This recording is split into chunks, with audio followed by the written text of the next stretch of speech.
अस्सलाम वालेकुम सत श्री अकाल प्रणाम दोस्तों। एक पिंड पंजाब का चैनल की अज पहुंची सी जी गोजरा के जिथे असी अपने जोड़े सलाह मुतासरीन उन्होंने बने हुए जोड़े मदादी कैंप वो भी विजिट करने, उत्थे भी टाइम देना, अज असी उन्होंने फंड इकट्ठा करना।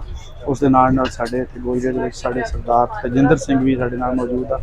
इन्हों को असी पुछना है कि सरदार के मुतासरीन लई जिहड़ी खालसा एड पाकिस्तान दे विच उन्हें अपनी इमदाद भेजी है, उहदे बारे इन्हां दा की ख्याल है। सरदार साहब की कहना चाहोगे उन्होंने बारे? सत श्री अकाल, अस्सलाम वालेकुम।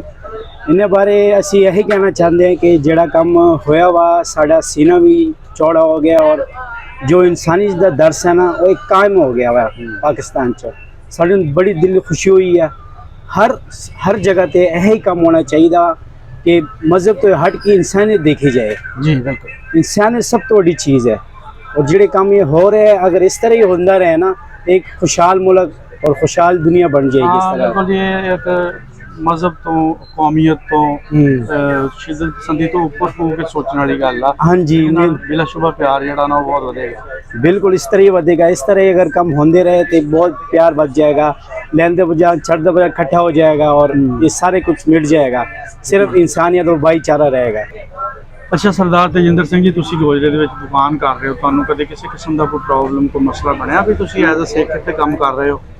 बल्कि मैनू खुशी महसूस हुई है थे। मैं खुश नसीब आ कि मैं शॉप बनाई है, इन्ने चाहत वाले लोग टकरे आ, मिलते आंदे आ, घबरा के आंदे कि सरदार जी बड़ा दिल करे तुहानू मिलन, तुसी बुरा तो नहीं भी सुनो। असी कहना सानू खुशी हो रही है, जो इंसानी चाह ना सानू वो नज़र आ रही है। इतने जी इंसानियत की चीज़ होंगी है ना, इतने मिल के गप शप ला के मजहब तो हट के गप शप लगती है। महसूस नहीं होता कि असी किसी गैर मुल्क च आ गए या कोई जगह ते बह गए ऐसी जगह के सानू कोई गल ही नहीं करेगा। कट्ठे बैठते, कट्ठे खाते, कट्ठे पींदे, लोग बड़ा ख्याल रखते हैं। महसूस ही नहीं होता कि फैमिली तो बगैर मैं इतने काम कर रहा हूँ, इंज लगे कि अपनी फैमिली च बैठा हाँ। अच्छा जी, अपना चढ़ते पंजाब दे विच जदों दा सलाब की सूरत हाल बनी है और लोग जिहड़े आ तो कह रहे कि सानू अगर इजाजत होवे तां असीं बार्डर लंघ के अपना जिहड़ा माल उत्थे पहुंचाइए, यानी ये एक जज्बा है। जी जी, बाकी कानून कहते अपनी जगह मौजूद आ, जिहड़े नहीं आ सकते सानू भी पता, लेकिन ये उन्हां दा एक जज्बा है। बिल्कुल जज्बा होना चाहिए वा। हाँ जी, वो बड़ी अच्छी सोच है उन्होंने जी। अगर गवर्नमेंट चाहे ना यह कर भी सकती है, कर ले ना। जिहड़े मसला बनया पाकिस्तान च आ रहा, साढ़े सरदार भी जिन्नी भी रह रहे थे पाकिस्तान च, अज भी उन्होंने बड़े हिस्सा लिया वा। सिंध गए या सखर गए या समान लैके, जिन्हें भी कोशिश हुई है साढ़े जिन्हें भी सिख कम्यूनिटी है ना, जिन्हें भी अल्लाह पाक ने चाहा उन्होंने ऐसे कट के ते अज अल्लाह के हुक्म नाल तुर पे आ समान लैके उत्थे उन्होंने देने वास्ते। असं उन्होंने भी चाहिए कि यह सिलसिला सर रल मिल के कर लवे, जो उन्होंने मुसीबत आई है खत्म हो जाए। एक पिंड पंजाब का चैनल जी अज पहुंची है जी गोजरा शहर के जिथे थां थां कैंप लगे हुए फ्लड मुतासरीन लई चंदा इकट्ठा करने लई, ते असी अज इत्थे आके अपना पूरा दिन ते इंशाल्लाह लावांगे और चंदा इकट्ठा करांगे उन्होंने लोगों लिए जिहड़े लोग हड़ दे विच जिहड़ा अपना नुकसान कर बैठे आ। अल्लाह पाक की तरफों एक अजाब की शक्ल दे विच हड़ जिहड़ा पाकिस्तान के लोगों से आया, चूँकि एक वड्डी गिनती के नुकसान होया, जिन्हां विच जानी नुकसान भी बहुत ज़्यादा, माली नुकसान भी बहुत ज़्यादा। इस दे नाल नाल जिहड़ियां ज़मीनां फसलां तबाह होईयां, उहदी ज़मीनां की अगर आपां गल करिए तो ज़मीनां ते अगर आपां बयान करनी फिर मेरा ख्याल है कि चंगा भला उत्ते खर्चा और उस तो बाद बहुत सारा टाइम देने तो बाद, क्योंकि मिट्टी जिहड़ी इन्होंने कवर कर लिया, खाले बन्ने सारे एक मैदान बन चुका है, वो सारी बहाली करने लिए एक लंबा टाइम चाहिए आ। ये जिहड़ा सारा साडे तुहाडे तावन दे नाल ही होना है, क्योंकि उन्होंने लोगों के कोल तां बेचारे अपने घर भी नहीं रहे, अपने कपड़े भी जिहड़े तन ते पाए वही आ, बाकी कपड़ियां दे भी कच्छे बनी जाते हैं बेचारे पाट के ना। जिस तरह हालात होए उत्थे उप्परों सर्दी का मौसम आ रहा गा, उन्होंने टेंट चाहिए, खैमे चाहिए, मच्छरदानियाँ चाहिए, मच्छर बहुत ज़्यादा हो गया। तो असी अपने अज एक इंसानी हमदर्दी की बुनियाद पर कैंपों के अपना चंदा इकट्ठा करना लोगों की, उन्होंने लोगों की साढ़े नाल अज गोजरा के तहरीक मिनहाजुल कुरान के सदर भी मौजूद है, जिन्हों को भी आप पुछना कि इस रंग ना देखते जोड़े कि चढ़ते पंजाब तो खालसा एड भी पाकिस्तान जा चुकी है, और चढ़ते पंजाब के साडे सिख हिंदू वीर जिन्ने भी है पंजाबी खासकर वो कहते हैं कि सानू अगर इन्ना मौका मिल जाए कि बार्डर ਸਾਡੇ ਕੋਲ ਬਾਰਡਰ ਦੇ ਉੱਪਰ ਸਮਾਨ ਲੈ ਲੈਣ, ਇਹ ਉਹਨਾਂ ਦੀ ਮੁਹੱਬਤ ਆ। ਅੱਲਾ ਜਾਣਦਾ ਆਉਣ ਵਾਲੇ ਟਾਈਮ ਵਿੱਚ ਕੋਈ ਸਹੂਲਤਾਂ ਵੀ ਹੋ ਜਾਣ, ਲੇਕਿਨ ਉਹਨਾਂ ਦਾ ਫਿਲਹਾਲ ਇਹ ਜਜ਼ਬਾ ਆ ਔਰ ਅਸੀਂ ਜਜ਼ਬੇ ਨੂੰ ਸਲਾਮ ਕਰਦੇ ਹਾਂ ਕਿ ਉਹ ਇੰਨਾ ਐਕਸਾਈਟਡ ਆ ਕਿ ਸਾਡੇ ਕੋਲ ਅਗਰ ਬਾਰਡਰ ਤੇ ਇੰਨੀ ਕੁ ਸਾਨੂੰ ਸਹੂਲਤ ਦਿੱਤੀ ਜਾਵੇ ਕਿ ਅਸੀਂ ਸਮਾਨ ਲੈ ਕੇ ਆਈਏ, ਸਾਡਾ ਸਮਾਨ ਹੀ ਵਸੂਲ ਕਰ ਲਿਆ ਜਾਵੇ ਤੇ ਸਾਡੇ ਲਈ ਅਸੀਂ ਸਮਝਾਂਗੇ ਅਸੀਂ ਆਪਣੇ ਭਰਾਵਾਂ ਦੇ ਬਹੁਤ ਕੰਮ ਆ ਗਏ ਆ। ਜੀ ਸਰ, ਤੁਸੀਂ ਕੀ ਕਹਿਣਾ ਚਾਹੋਗੇ ਇਹਦੇ ਬਾਰੇ? बिस्मिल्लाहिर्रहमानिर्रहीम। तहरीक मिनहाजुल कुरान की मिनहाज वेलफेयर फाउंडेशन जब वो मुसीबत ज़दा आफत ज़दा इलाकों में और दुखी इंसानियत ज़रूरतमंद परेशान हाल लोगों की मदद के लिए जो बनाई गई है। ਜੀ ਤੁਹਾਡੀ ਥੋੜੀ ਗੱਲ ਕਰਨਾ, ਆਪਾਂ ਪੰਜਾਬੀ 'ਚ ਗੱਲ ਕਰਨੀ ਹੈ। पंजाबी से गल करनी है। साडे नबी अलैहिस्सलाम दा फरमान है कि खैरुन नास में यनफउन नास, सब तो बेहतरीन इंसान हुआ जो इंसानों की मदद करे, इंसानों को नफा पहुँचाए, मुसीबत के वक्त इंसानों के काम आए। ਉਹਦੇ ਵਿੱਚ ਬਿਲਾ ਤਫਰੀਕ ਮਜ਼ਹਬ ਜੀ ਉਹ ਮੁਸਲਮਾਨ ਹੈ ਗੈਰ ਮੁਸਲਮ ਹੈ, ਜਿਹੜਾ ਵੀ ਤਕਲੀਫ ਦੇ ਵਿੱਚ ਮੁਬਤਲਾ ਹੈ, ਪਰੇਸ਼ਾਨੀ 'ਚ ਮੁਬਤਲਾ ਹੈ ਇਨਸਾਨ ਆ, ਬਲਕਿ ਖਿਦਮਤ ਖਲਕ ਦਾ ਸਬਕ ਦਿੱਤਾ ਇਸਲਾਮ ਨੇ। ਤੇ ਉਹਦੇ ਵਿੱਚ ਉਹ ਜਾਨਵਰ ਚੁਪਾਏ ਤੱਕ ਵੀ खिदमत का हुक्म दे रहा है इस्लाम जी। साडे नबी अलैहिस्सलाम ने फरमाया खैरुन नास में यनफउन नास, सबसे बेहतरीन इंसान हुआ जो सब तो ज्यादा लोगों को नफा पहुँचाता। इस वक्त सलाफतगान की मदद करना हर इंसान का फर्ज है, और वो कोई मुसलमान है या गैर मुस्लिम है, ਜਿਹੜੇ भी सलाब ਦੇ सिंध बलोचिस्तान या किसी जगह से भी इस टाइम जो भी पंजाब या सरहद KPK ਜਿਹੜੇ भी लोग मुसीबत मुबतला उन्होंने मदद करना साडा मजहबी फरीजा भी आ, इंसानी फरीजा भी आ, अपना फरीजा भी है और इंसानी फरीजा भी आ। इस वास्ते असी चाहते हैं कि मिलजुल के सब जितने भी लोग आ वो दूसरे अपने इब्ने आदम की यानी इंसान की खिदमत करिए और उन्होंने नफा पहुँचाइए, उन्होंने फायदा पहुँचाइए, मुसीबत के वक्त उन्होंने काम आ जाइए जी।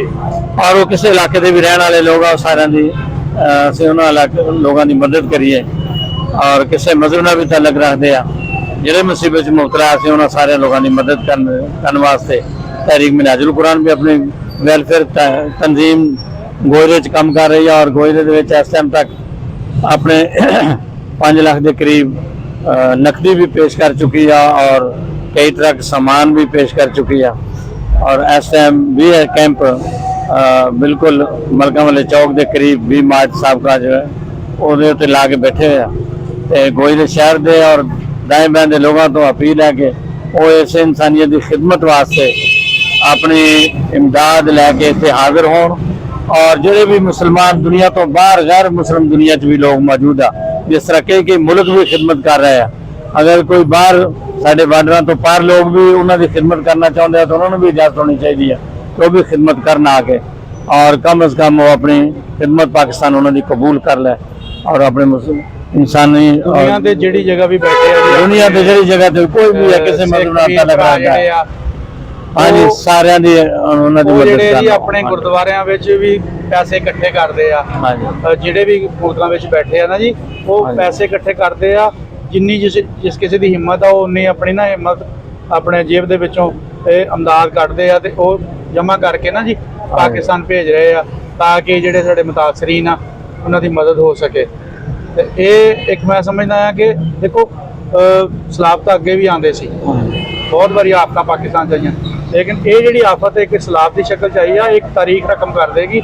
ਇਸ ਤੋਂ ਪਹਿਲੇ ਕਦੇ ਸਾਡੇ ਚੜ੍ਹਦੇ ਪੰਜਾਬ ਵਾਲਿਆਂ ਦੇ ਜਿਹੜੇ ਚਾਹੇ ਉਹ ਚੜ੍ਹਦੇ ਪੰਜਾਬ 'ਚ ਬੈਠੇ ਚਾਹੇ ਉਹ ਬਾਹਰ ਦੇ ਮੁਲਕਾਂ 'ਚ ਬੈਠੇ ਆ, ਕਦੇ ਇੰਨਾ ਜਜ਼ਬਾ ਦੇਖਣ 'ਚ ਨਹੀਂ ਆਇਆ ਸੀਗਾ ਜੀ ਜਿੰਨਾ ਇਸ ਦਫਾ ਜਜ਼ਬਾ ਦੇਖਣ 'ਚ ਆਇਆ। ਔਰ ਉਹਨਾਂ ਨੇ ਖਾਲਸਾ ਏਡ ਨੂੰ ਵੀ ਪਾਕਿਸਤਾਨ ਦੇ ਵਿੱਚ ਜਿਹੜਾ ਉਹ ਆਪਣੀ ਇਮਦਾਦ ਲੈ ਕੇ ਆ ਰਹੇ ਆ ਚੁੱਕੇ ਆ, ਉਹਨਾਂ ਦੇ ਬਾਰੇ ਤੁਸੀਂ ਕੀ ਕਹਿਣਾ ਚਾਹੋਗੇ ਜੀ?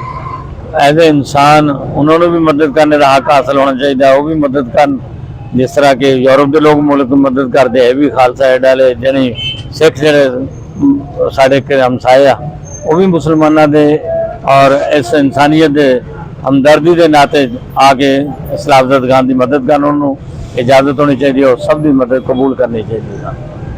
इस वक्त मुसीबत ज़्यादा लोग सारे मदद की तरफ देख रहे हैं और उन्होंने मदद कबूल करके और अपने मुसलमान भी ज़्यादा से ज़्यादा मदद करन और गैर मुस्लिम जो भी मदद करना चाह रहा है इस टाइम पाकिस्तान कबूल भी कर रहा और सब को इजाज़त देती जाए ताकि ਉਹ ਗਵਰਨਮੈਂਟ ਦੇ ਅਕਾਊਂਟ ਦੇ ਵਿੱਚ ਜਮ੍ਹਾਂ ਕਰਾ ਕੇ ਗੈਰ ਮੁਲਕੀ ਲੋਕ ਔਰ ਉਹ ਇਸ ਤਰੀਕੇ ਨਾਲ ਖਿਦਮਤ ਵੀ ਕਰ ਸਕਦੇ ਆ ਔਰ ਆਪਣੀ ਤਨਜ਼ੀਮ ਨੂੰ ਅਗਰ ਉਹਨਾਂ ਦੀ ਨੂੰ ਇਜਾਜ਼ਤ ਮਿਲੇ ਉਹ ਵੀ ਗਵਰਨਮੈਂਟ ਪਾਕਿਸਤਾਨ ਇਜਾਜ਼ਤ ਦੇਵੇ ਉਹ ਵੀ ਆ ਕੇ ਉਹਨਾਂ ਦੀ ਖਿਦਮਤ ਕਰਨ ਆਪਣੇ ਤੌਰ ਤੇ। ਹਾਂਜੀ। ਅੱਛਾ ਜੀ ਸਦਰ ਸਾਹਿਬ, ਤੁਸੀਂ ਸਾਨੂੰ ਇਹ ਦੱਸੋ ਕਿ ਇਹ ਜਿਹੜਾ ਇੱਕ ਬਹੁਤ ਜ਼ਿਆਦਾ ਆਪਾਂ ਲੋਕਾਂ ਕੋਲ ਸੁਣਦੇ ਆ, ਜਿਹੜੇ ਬੰਦੇ ਇੰਡੀਵਿਜੂਅਲੀ ਲੈ ਕੇ ਜਾਂਦੇ ਆ ਉੱਥੇ ਅਮਦਾਦ ਟਰੱਕ ਭਰ ਕੇ ਲੈ ਕੇ ਜਾਂਦੇ, ਫਿਰ ਉਹ ਆ ਕੇ ਬੜਾ ਪਿੱਟਦੇ ਆ ਕਿ ਸਾਡੇ ਨਾਲ ਉਹਨਾਂ ਲੋਕਾਂ ਨੇ ਜ਼ਿਆਦਤੀ ਕੀਤੀ, ਸਾਡੇ ਕੋਲ ਖੋਹ ਲਿਆ ਮਾਲ। ਇਹ ਲੁਟੇਰਾ ਤਬਕਾ ਹੈ, ਇਹ ਤੋਂ ਕਿਸ ਤਰ੍ਹਾਂ ਜਾਨ ਛੁਡਾਈ ਜਾ ਸਕਦੀ, ਕਿਸ ਤਰ੍ਹਾਂ ਬਚਿਆ ਜਾ ਸਕਦਾ? ਉਹਦੇ ਦੋ ਤਰੀਕੇ ਹੀ, ਇੱਕ ਤੇ ਗਵਰਨਮੈਂਟ ਪ੍ਰੋਟੈਕਸ਼ਨ ਹਾਸਲ ਕਰੇ ਜੀ, ਪ੍ਰੋਟੈਕਸ਼ਨ ਦੇਵੇ, ਬਾਕਾਇਦਾ ਹਿਫਾਜ਼ਤੀ ਬੰਦੋਬਸਤ ਕਰੇ, ਜਿਹੜੇ ਵੀ ਲੋਕ ਜਾਂਦੇ ਉਹਨਾਂ ਦੀ ਨਿਗਰਾਨੀ ਜਾਣਾ ਚਾਹੀਦੀ, ਗਵਰਨਮੈਂਟ ਉਹਦੇ ਪੂਰਾ ਤਾਵਨ ਕਰੇ। ਦੂਸਰਾ, ਜਿਹੜੀਆਂ ਤਨਜ਼ੀਮਾਂ ਬਾਕਾਇਦਾ ਤੌਰ ਤੇ ਆਰਗੇਨਾਈਜ਼ਡ ਔਰ ਰਜਿਸਟਰਡ ਆ ਗਵਰਨਮੈਂਟ ਦੀਆਂ, ਉਹਨਾਂ ਦੇ ਥਰੂ ਜਾ ਕੇ ਮਦਦ ਕੀਤੀ ਜਾਏ ਤਾਂ ਕਿ ਉਹਨਾਂ ਤੋਂ ਉਹਨਾਂ ਦੇ ਕੈਂਪਾਂ ਜਮ੍ਹਾਂ ਕਰਾਇਆ ਜਾਏ। ਉਹਨਾਂ ਨੂੰ ਪੂਰਾ ਤਰੀਕਾਕਾਰ ਆ, ਜਿਹੜੇ ਇੰਡੀਵਿਜੂਅਲ ਖੁਦ 2-2 4-4 ਟਰੱਕ ਲੈ ਕੇ ਤੁਰ ਪੈਂਦੇ ਆ, 10 ਬੰਦੇ ਲੈ ਕੇ ਫਿਰ ਲੁੱਟੇ ਜਾਂਦੇ ਆ ਔਰ ਉਹਦਾ ਕੋਈ ਹੱਲ ਨਹੀਂ ਹੈ ਜਦੋਂ ਤੱਕ ਉਹ ਇੱਕ ਆਰਗੇਨਾਈਜ਼ ਤਨਜ਼ੀਮ ਦੇ ਤਹਿਤ ਜਾਂ ਗਵਰਨਮੈਂਟ ਦੀ ਪ੍ਰੋਟੈਕਸ਼ਨ ਦੇ ਅੰਦਰ ਉਹ ਜਾ ਕੇ ਉੱਥੇ ਤਕਸੀਮ ਨਹੀਂ ਕਰਦੇ। ਉਦੋਂ ਤੱਕ ਉਹ ਨਹੀਂ ਮੁਮਕਿਨ ਨਹੀਂ ਹੈ ਕਿ ਉਹ ਐਸੇ ਲੋਕਾਂ ਤੋਂ ਮਹਿਫੂਜ਼ ਰਹਿ ਸਕਣ, ਕਿਉਂਕਿ ਉਹ ਆਪਣੇ ਤੌਰ ਤੇ ਆਪਣੇ ਜਜ਼ਬੇ ਨਾਲ ਬੜੇ ਮੁਹੱਬਤ ਨਾਲ ਜਾਂਦੇ ਆ, ਲੇਕਿਨ ਉੱਥੇ ਜਾ ਕੇ ਲੁੱਟ ਹੋ ਜਾਂਦੇ ਆ, ਉੱਥੇ ਜਾ ਕੇ ਰਾਸਤੇ ਜੀ ਲੋਕ ਉਹਨਾਂ ਤੋਂ ਮਾਲ ਛੀਨ ਲੈਂਦੇ ਆ। ਸਭ ਤੋਂ ਬੜਾ ਨੁਕਸਾਨ ਇਹ ਹੈ ਕਿ ਇੱਕ ਤਾਂ ਜਿਹੜਾ ਮਾਲ ਤਾਂ ਜਿਹੜਾ ਖੋਹ ਲਿਆ ਪਰ ਜਿਹੜਾ ਉਹਨਾਂ ਦੇ ਦਿਲ ਨੂੰ ਠੇਸ ਪਹੁੰਚਦੀ ਵੀ ਜਿਹੜਾ ਜਜ਼ਬੇ ਨਾਲ ਇੰਨਾ ਸਫਰ ਕਰਕੇ ਆਉਂਦੇ ਆ, ਅਸਲ ਲੋਕਾਂ ਤੱਕ ਨਹੀਂ ਪਹੁੰਚਦਾ ਬੜਾ ਨੁਕਸਾਨ ਆ ਜੀ। ਹਾਂਜੀ, ਉਦੋਂ ਵਾਸਤੇ ਗਵਰਨਮੈਂਟ ਨੂੰ ਵੀ ਸੋਚਣਾ ਚਾਹੀਦਾ ਔਰ ਜਿਹੜੇ ਲੈ ਕੇ ਜਾਂਦੇ ਉਹਨਾਂ ਨੂੰ ਵੀ ਇੱਥੋਂ ਸੋਚਣਾ ਚਾਹੀਦਾ, ਖੁਦ ਬ ਖੁਦ ਨਾ ਉੱਠ ਕੇ ਤੁਰ ਪੈਣ, ਬਲਕਿ ਕਿਸੇ ਆਰਗੇਨਾਈਜ਼ ਤਨਜ਼ੀਮ ਦੇ ਤਹਿਤ ਬੇਸ਼ੱਕ ਬੰਦੇ ਉਹ ਹੀ ਜਾਣ ਨਾ, ਲੇਕਿਨ ਕੋਈ ਮੁਨਜ਼ਮ ਤਨਜ਼ੀਮਾਂ ਜਿਹੜੀਆਂ ਸਰਪ੍ਰਸਤੀ ਹੋਣੀ ਚਾਹੀਦੀ ਆ। ਜਿਸ ਤਰ੍ਹਾਂ ਕਿ ਤਹਿਰੀਕ ਮਿਨਹਾजुल कुरान ਨੂੰ ਮਰਕਜ਼ ਲਾਹੌਰ ਨੇ ਬਾਕਾਇਦਾ ਫੰਡ ਆਪਣੇ ਕੋਲ ਔਰ ਸਾਮਾਨ ਬਾਕਾਇਦਾ ਤੌਰ ਤੇ ਜਨੂਬੀ ਪੰਜਾਬ ਜਗ੍ਹਾ ਜਗ੍ਹਾ ਖਾਣੇ ਵਾਲਾ ਮਰਕਜ਼ ਬਣਾ ਦਿੱਤਾ ਔਰ ਉੱਥੋਂ ਬਾਕਾਇਦਾ ਤੌਰ ਤੇ ਕਾਨਵਾਈ ਦੀ ਸ਼ਕਲ ਦੇ ਵਿੱਚ ਪ੍ਰੋਟੈਕਸ਼ਨ ਦਿੱਤਾ ਹੈ ਤਾਂ ਕਿ ਰਾਜਨਪੁਰ, ਫਾਜ਼ਿਲਪੁਰ, ਕੋਟ ਮਿਠਨ, ਤੌਂਸਾ और उस इलाके यारू खोसा ਜਿਹੜੇ ਗਾਜ਼ੀ ਖਾਨ ਦੇ ਅਗਲੇ ਏਰੀਏ ਔਰ ਫਿਰ ਮੁਲਕ ਦੇ ਮੁxtਲਿਫ ਇਲਾਕਿਆਂ ਦੇ ਵਿੱਚ ਉਹ ਮਦਦ ਪਹੁੰਚਾ ਰਿਹਾ ਹੈ। ਉੱਥੇ ਦੀਆਂ ਤਨਜ਼ੀਮਾਂ ਆਰਗੇਨਾਈਜ਼ ਨੇ ਬਾਕਾਇਦਾ ਤੌਰ ਤੇ, ਉਹ ਤਨਜ਼ੀਮਾਂ ਫਿਰ ਅੱਗੇ ਨਿਸ਼ਾਨਦੇਹੀ ਕਰਦੀਆਂ। ਜਿੱਥੇ ਹੁਣ ਕੈਂਪ ਲੱਗ ਚੁੱਕੇ ਆ, 100 ਖੈਮੇ ਦਾ ਇੱਕ ਕੈਂਪ ਲੱਗ ਗਿਆ, ਉੱਥੇ ਖਾਣਾ ਦਿੱਤਾ ਜਾ ਰਿਹਾ, ਅਦਵਿਆਤ ਦਿੱਤੀਆਂ ਜਾ ਰਹੀਆਂ, ਕੱਪੜੇ ਵੀ ਦਿੱਤੇ ਜਾ ਰਹੇ ਔਰ ਉਸ ਤੋਂ ਬਾਅਦ ਜਦੋਂ ਵਕਤ ਆਇਆ ਤਾਂ ਫਿਰ ਉਹਨਾਂ ਦੀ ਬਹਾਲੀ ਦਾ ਪ੍ਰੋਗਰਾਮ ਵੀ ਹੈ ਕਿ ਉਹਨਾਂ ਨੂੰ ਮਕਾਨ ਬਣਾ ਕੇ ਦਿੱਤੇ ਜਾ। ਇਸ ਤਰ੍ਹਾਂ ਜਿਹੜੀਆਂ ਤਨਜ਼ੀਮਾਂ ਆਰਗੇਨਾਈਜ਼ ਆ ਬਾਕਾਇਦਾ, जिस तंजीम पे इतमाद है ਉਹਦੇ ਥਰੂ ਉਹਨੂੰ ਭੇਜਿਆ ਜਾਏ ਅੱਗੇ ਲੋਕ ਲੈ ਕੇ ਜਾਣ। ਅਗਰ ਖੁਦ ਲੈ ਕੇ ਜਾਣਗੇ ਲੁੱਟੇ ਜਾਣਗੇ ਜਾਂ ਗਵਰਨਮੈਂਟ ਦੇ ਖਾਤੇ ਜਮ੍ਹਾਂ ਕਰੋ ਜਾਣਗੇ ਨਹੀਂ, ਲੁੱਟੇ ਜਾ ਰਹੇ ਆ ਵਾकई इससे कोई शक नहीं, क्योंकि देख रहे हैं हम बहुत सारे सोशल मीडिया ਤੇ और ਆਪਣਾ ਆਪ ਵੀ ਤੁਹਾਨੂੰ ਦੱਸੀ ਸੀ ਕਿ ਵੀ ਪਿਛਲੀ ਵੀਡੀਓ ਵਿੱਚ ਕਿ ਉੱਥੇ ਬਹੁਤ ਬੁਰਾ ਹਾਸ਼ਰ ਕਰਦੇ ਆ। ਜਿੰਨੇ ਜ਼ਿਆਦਾ ਬੰਦੇ ਹੋਣਗੇ ਫਿਰ ਤੁਹਾਡਾ ਹੋ ਸਕਦਾ ਬਚਾਅ ਹੋ ਜਾਵੇ, ਲੇਕਿਨ ਅਗਰ ਤੁਸੀਂ ਕਹੋਗੇ 10 12 15 ਬੰਦੇ ਲੈ ਕੇ ਅਸੀਂ ਆਪਣਾ ਟਰੱਕ ਉੱਥੇ ਲੈ ਕੇ ਅਸੀਂ ਮਾਲ ਤਕਸੀਮ ਕਰੀਏ ਤੇ ਬੜਾ ਗਲਤ ਤਜਰਬਾ ਹੁੰਦਾ। ਉਸ ਤੋਂ ਬੜਾ ਇਹ ਹੁੰਦਾ ਕਿ ਦੁਬਾਰਾ ਉਹ ਬੰਦਾ ਜਿਹੜਾ ਜਜ਼ਬਾ ਰੱਖ ਕੇ ਲੈ ਕੇ ਜਾਂਦਾ ਉਹ ਇਸ ਕੰਮ ਦੇ ਵਿੱਚ ਦੁਬਾਰਾ ਨਹੀਂ ਆਏਗਾ। ਉਹ ਇੱਕ ਬੜਾ ਬੈਡ ਜਿਹੜਾ ਉਹਦਾ ਇਮੇਜ ਅੱਗੇ ਕ੍ਰੀਏਟ ਹੁੰਦਾ ਜੀ। ਤੇ ਇਸ ਕਰਕੇ ਨਾ ਜੀ ਕੋਈ ਵੀ ਜਿਹੜਾ ਬੰਦਾ, ਇਹ ਮੇਰਾ ਖਿਆਲ ਆ ਕਿ ਕੋਈ ਵੀ ਦਰਦ ਦਿਲ ਰੱਖਣ ਵਾਲਾ ਬੰਦਾ ਇਹ ਜਜ਼ਬੇ ਤੋਂ ਖਾਲੀ ਨਹੀਂ ਹੈਗਾ, ਉਹਦੇ ਦਿਲ ਦੇ ਵਿੱਚ ਹੈ ਆ, ਉਹ ਹੈਗੀ ਆ, ਇੱਕ ਲਹਿਰ ਉੱਠਦੀ ਆ ਕਿ ਮੈਂ ਆਪਣੇ ਪੰਜਾਬੀ ਵੀਰਾਂ ਲਈ ਜਾਂ ਆਪਣੇ ਭਰਾਵਾਂ ਲਈ ਮੈਂ ਕੁਝ ਕਰ ਸਕਾਂ। ਲੇਕਿਨ ਉਹ ਕਰਨ ਲਈ ਜਜ਼ਬਾ ਤੇ ਹੈਗਾ, ਲੇਕਿਨ ਉਹਦਾ ਇੱਕ ਫਾਰਮੇਟ ਆ, ਇੱਕ ਤਰੀਕਾਕਾਰ ਹੁੰਦਾ। ਬਾਜ਼ ਲੋਕ ਇਹ ਸਮਝਦੇ ਹੋਣਗੇ ਕਿ ਪਤਾ ਨਹੀਂ ਯਾਰ ਇੱਕੋ ਗੱਲ ਨੂੰ ਲੈ ਕੇ ਤੁਰੇ ਹੋਏ, ਲੇਕਿਨ ਇਹਦਾ ਮਕਸਦ ਸਿਰਫ ਔਰ ਸਿਰਫ ਇਹ ਆ ਕਿ ਆਪਾਂ ਆਪਣੀ ਹੱਕ ਹਲਾਲ ਦੀ ਕਮਾਈ ਦੇ ਵਿੱਚੋਂ ਇਹ ਜਿਹੜਾ ਆਪਣਾ ਫੰਡ ਜਮ੍ਹਾਂ ਕਰ ਰਹੇ ਆ, ਤੁਸੀਂ ਦੇ ਰਹੇ ਆ, ਅਸੀਂ ਜਮ੍ਹਾਂ ਕਰ ਰਹੇ ਆ, ਤੁਹਾਡਾ ਹੱਕ ਹਲਾਲ ਦਾ ਰੁਪਈਆ ਗਲਤ ਜਗ੍ਹਾ ਤੇ ਨਾ ਲੱਗੇ, ਗਲਤ ਬੰਦਿਆਂ ਤੱਕ ਨਾ ਜਾਵੇ, ਉਹ ਸਹੀ ਬੰਦਿਆਂ ਤੱਕ ਜਾਵੇ, ਸਹੀ ਬੰਦਿਆਂ ਤੱਕ ਲੱਗੇ। ਤੁਹਾਡਾ ਤੇ ਦਿੱਤਾ ਕਬੂਲ ਹੋ ਜਾਣਾ, ਲੇਕਿਨ ਅੱਗੋਂ ਜਿਹੜਾ ਬੰਦਿਆਂ ਨੂੰ ਆਪਾਂ ਦੇਣਾ ਹੈ ਜੇ ਉਹਨਾਂ ਤੱਕ ਨਾ ਪਹੁੰਚਿਆ ਤੇ ਫਿਰ ਵੀ ਚਾਸ ਵਾਲੀ ਗੱਲ ਨਹੀਂ ਹੈਗੀ, ਕਿਉਂਕਿ ਉਹ ਬਹੁਤ ਜ਼ਰੂਰਤਮੰਦ ਹੈ ਇਸ ਟਾਈਮ। ਜਿਹੜੇ ਉਸ ਵਕਤ ਦੇ ਆਪਣੇ ਘਰਾਂ ਦੇ ਵਿੱਚ ਠੀਕ ਠਾਕ ਸੀਗੇ, ਉਹ ਇਸ ਟਾਈਮ ਵਿਚਾਰੇ ਫਕੀਰਾਂ ਨੂੰ ਬੁਰਾ ਹਾਲ ਆ। ਉਹਨਾਂ ਕੋਲ ਤਨ ਤੇ ਇੱਕੋ ਹੀ ਸੂਟ ਪਾਇਆ ਹੋਇਆ ਆ, ਉਹਨਾਂ ਕੋਲ ਉਹ ਲਾਈਨ 'ਚ ਲਾ ਕੇ ਰੋਟੀ ਲੈ ਰਹੇ ਆ, ਛਾਪਰਾਂ ਦੇ ਵਿੱਚ ਰੋਟੀ ਲੈ ਰਹੇ ਆ। ਉਸ ਤੋਂ ਬਾਅਦ ਉਹਨਾਂ ਦੀ ਜੇਬ 'ਚ ਟਕਾ ਨਹੀਂ ਹੈਗਾ, ਆਪਣੀ ਮਰਜ਼ੀ ਨਾਲ ਆਪਣੇ ਬੱਚਿਆਂ ਨੂੰ ਕੋਈ ਚੀਜ਼ ਨਹੀਂ ਲੈ ਕੇ ਦੇ ਸਕਦੇ। ਇਹ ਸਾਰੀਆਂ ਚੀਜ਼ਾਂ ਅਮਦਾਦ ਬਹੁਤ ਦੇ ਰਹੇ ਸਾਡੇ ਪੰਜਾਬੀ, ਸਾਡੇ ਹੋਰ ਲੋਕ ਵੀ ਜਿਹੜੇ ਵੀ ਦੁਨੀਆ ਦੇ ਕਿਸੇ ਵੀ ਮੁਲਕਾਂ 'ਚ ਬੈਠੇ, ਲੇਕਿਨ ਰੌਲਾ ਫਿਰ ਉਹੀ ਆ ਕਿ ਅਮਦਾਦ ਨੂੰ ਪਹੁੰਚਾਉਣਾ ਉਹਨਾਂ ਤੱਕ ਅਸਲ ਮਕਸਦ ਆ। ਤੇ ਪਹੁੰਚਾਉਣ ਲਈ ਅਸੀਂ ਇਹੀ ਸੁਜੈਸ਼ਨ ਦੇਵਾਂਗੇ ਕਿ ਜਿਹੜੀਆਂ ਮੁਨਜ਼ਮ ਤਨਜ਼ੀਮਾਂ ਆ ਉਹਨਾਂ ਦੇ ਥਰੂ ਕੰਮ ਕੀਤਾ ਜਾਵੇ, ਪਾਕ ਫੌਜ ਦੇ ਥਰੂ ਕੰਮ ਕੀਤਾ ਜਾਵੇ, ਜਾਂ ਹੋਰ ਜਿਹੜੀ ਵੀ ਇੰਤਜ਼ਾਮੀਆ ਸਾਡੀ ਆ ਇਹਦੀ ਜ਼ਿੰਮੇਵਾਰੀ ਚੱਕਦੀ ਆ, ਅਸਲ ਲੋਕਾਂ ਤੱਕ ਉਹਨਾਂ ਦੇ ਥਰੂ ਪਹੁੰਚਾਇਆ ਜਾਵੇ ਤੇ ਫਿਰ ਮੈਂ ਸਮਝਦਾ ਕਿ ਦੇਣ ਵਾਲੇ ਦਾ ਵੀ ਜਿਹੜਾ ਨਾ ਉਹ ਜਜ਼ਬਾ ਬਰਕਰਾਰ ਰਹੇਗਾ ਤੇ ਜਿਹੜਾ ਅੱਗੇ ਲੈਣ ਵਾਲੇ ਆ ਉਹਨਾਂ ਨੂੰ ਵੀ ਮਤਲਬ ਇਹ ਚੀਜ਼ ਦਾ ਅਹਿਸਾਸ ਹੋਏਗਾ, ਫਾਇਦਾ ਹੋਏਗਾ ਕਿ ਸਾਡੇ ਅਗਰ ਮੁਸੀਬਤ ਪਈ ਸੀ ਤਾਂ ਸਾਨੂੰ ਠੀਕ ਹੈ। ਦੇਣ ਵਾਲੇ, ਸਾਨੂੰ ਝੱਲਣ ਵਾਲੇ ਸਾਡੇ ਪੰਜਾਬੀ ਵੀਰ ਜਿਹੜੇ ਆ ਨਾ ਕਿੱਡੀ ਕਿੱਡੀ ਦੂਰ ਤੋਂ ਸਾਡੇ ਕੋਲ ਆ ਗਏ ਸੀਗੇ। ਇਨਸ਼ਾਅੱਲਾ ਜੀ ਇਹੀ ਕੋਸ਼ਿਸ਼ ਆ ਕਿ ਜਿਹੜੀ ਇੱਕ ਤੁਰੰਤ ਜਿਹੜਾ ਫਾਰਮੇਟ ਆ ਉਹ ਤੁਹਾਨੂੰ ਦੱਸਿਆ ਜਾਵੇ। ਫਿਰ ਕਿਸੇ ਹੋਰ ਪ੍ਰੋਗਰਾਮ 'ਚ ਤੁਹਾਡੀ ਕਿਸਮਤ ਰੱਬ ਰੱਖਾ।